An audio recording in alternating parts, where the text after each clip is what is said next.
Good afternoon students. Today we discuss host to host protocol in a network. बच्चों host to host protocol होता क्या है? जब networking में होस्ट के साथ बहुत सारी प्रोसेस कम्युनिकेट करती है तो इस प्रकार के प्रोटोकॉल को होस्ट टू होस्ट प्रोटोकॉल कहा जाता है।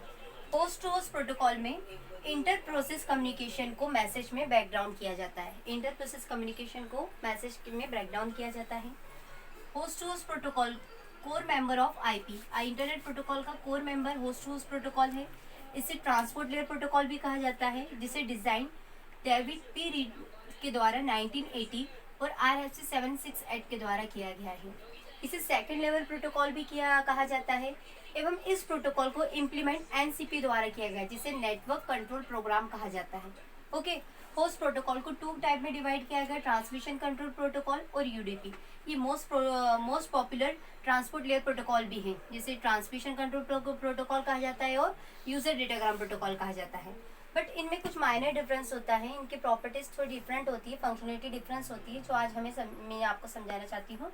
ट्रांसमिशन कंट्रोल प्रोटोकॉल में जब क्लाइंट साइड से रिक्वेस्ट की जाती है सर्वर को या मैसेज सेंड किया जाता है तो सबसे पहले ट्रांसमिशन प्रोटोकॉल में कनेक्शन एस्टेब्लिश किया जाता है, जबकि यूजर डेटाग्राम प्रोटोकॉल में कनेक्शन एस्टेब्लिशन की नीड नहीं होती है। इसलिए ट्रांसमिशन कंट्रोल प्रोटोकॉल को कनेक्शन ओरिएंटेड प्रोटोकॉल कहा जाता है और यूजर डेटा प्रोटोकॉल को कनेक्शन लेस प्रोटोकॉल कहा जाता है। जब रिक्वेस्ट सेंड की जाती है तो सर्वर रिक्वेस्ट को एक्सेप्ट करके कंफर्म कनेक्शन प्रोवाइड करता है और इसके बाद क्लाइंट अपना डेटा सेंड करता है किसी सर्वर को, और सर्वर डेटा को एक्सेप्ट करके रिस्पांस के फॉर्म में डेटा को सेंड करते हैं। इस तरह की सारी प्रोसेस ट्रांसमिशन कंट्रोल प्रोटोकॉल में होती है, जबकि यूजर डेटाग्राम प्रोटोकॉल में कनेक्शन एस्टेब्लिश करने की जरूरत नहीं होती है। जैसे ही हम रिक्वेस्ट सेंड करते हैं, डेटा सेंड करते हैं, तो हमें डायरेक्टली डेटा रिजल्ट के फॉर्म में गेट हो जाता है। ओके, ट्रांसमिशन कंट्रोल प्रोटोकॉल के कुछ फंक्शन इस प्रकार से होते हैं कि ये सीक्वेंशियल ऑर्डर में डेटा को सेंड करता है, रिलायबल होता है, कनेक्शन ओरिएंटेड है, वर्चुअल सर्किट में डेटा को सबसे ज्यादा मेनली ट्रांसमिशन कंट्रोल प्रोटोकॉल का यूज होता है वर्चुअल सर्किट में। एग्जाम्पल इंटरनेट मैसेजिंग, जैसे कि आप डेटा सेंड करते हो, इंटरनेट मैसेजिंग में मेरे डेटा सेंड करते हो आप, तो ये रिलायबल क्यों है? क्योंकि आपने जैसे डेटा सेंड किया है, आपने पैकेट्स के फॉर्म में आप क्या कर रहे हो, मैसेज को सेंड कर रहे हो। अगर कहीं पैकेज ड्रॉप हो जाता है या कहीं पर अनऑर्डर के फॉर्म में डेटा सेंड हो रहा है तो आपको मैसेज फीडबैक के फॉर्म में आ जाता है कि आपका यहाँ पैकेट ड्रॉप हुआ है या आपकी प्रॉब्लम हुई। ये सारा मैसेजिंग किस में हो जाता है? टीसीपी में।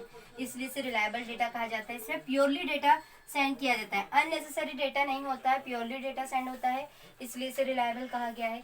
जबकि यूजर डेटाग्राम प्रोटोकॉल में सिंपली डेटा सेंड होता है। ये मेजर डिफरेंस याद रखना, टीसीपी में प्योर डेटा सेंड होता है और यूडीपी में सिंपली डेटा सेंड होता है। फास्टली डेटा ट्रांसमिट करने के लिए हम यूडीपी का यूज करते हैं। यूडीपी अनसीक्वेंसली डेटा सेंड होता है, अनरिलायबल डेटा सेंड होता है, कनेक्शन लेस होता है। इसके बाद भी इतने सारे ड्रॉबैक होने के बाद भी हम यूडीपी का यूज इसलिए करते हैं क्योंकि यूडीपी में फास्टली डेटा ट्रांसमिट है। वॉइस ट्रांसमिशन में, वीडियो ट्रांसमिशन में सबसे ज्यादा यूडीपी डेटाग्राम प्रोटोकॉल का यूज किया जाता है। लो ओवरहेड होता है, इसकी एक फंक्शनलिटी है लो ओवरहेड, कि इसमें फ्लो कंट्रोल नहीं होता है मेन चीज तो।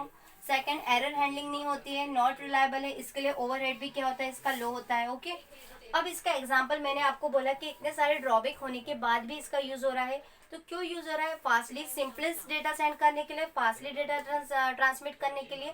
जैसे आपको वीडियो फास्टली ट्रांसमिट करना है ना, तो इसमें किसका यूज होगा? यूडीपी का। आपको किसी भी विदाउट एनी इंटरप्शन के फास्टली डेटा ट्रांसमिट होते जाएगा, इसलिए इसका यूज होगा। अब इसका बेस्ट एग्जांपल ले लेते हैं। मैंने आपको कहा सिंपलेस्ट सर्विस यानी पोस्टल सर्विस। पोस्टल सर्विस में क्या होता है कि आपने क्या किया, लेटर एनवेलप में क्या किया, इंसर्ट किया और डायरेक्टली आपने उसे सेंड कर दिया। ये क्या हो गया? सिंपल डेटा ट्रांसमिट हो गया। आपने बीच में देखा नहीं कि भाई हमारा लेटर कहीं इसने निकल तो नहीं गया है, कोई प्रॉब्लम तो नहीं गई, डेस्टिनेशन तक पहुंच पाया है कि नहीं, हमें पता नहीं चल पाता है। तो ये सारी जो प्रोसेस होती है वो किस में होती है? यूडीपी में। इसलिए इसे अनरिलायबल प्रोटोकॉल कहा जाता है। Okay student, tomorrow we discuss UDP protocol with header format. Completely UDP protocol हम डिफाइन करेंगे क्योंकि ट्रांसमिशन कंट्रोल प्रोटोकॉल ऑलरेडी अपन ने OSI मॉडल में मैंने डीपली आपको समझा दिया। Okay student, I hope you all are understand. Thank you very much.